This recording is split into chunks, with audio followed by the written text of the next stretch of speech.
this our page? Okay.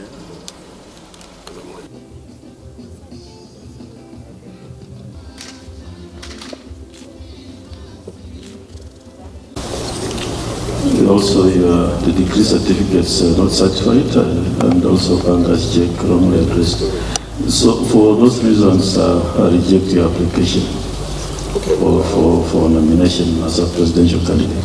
The IEBC has so far verified supporters to propose constitutional amendments without the identification documents. Why is there a higher threshold for 48,000 supporters to a presidential aspirant than supporters to the said proposed referendum? Aspirants who meet the requirements of the law to stand as presidential candidates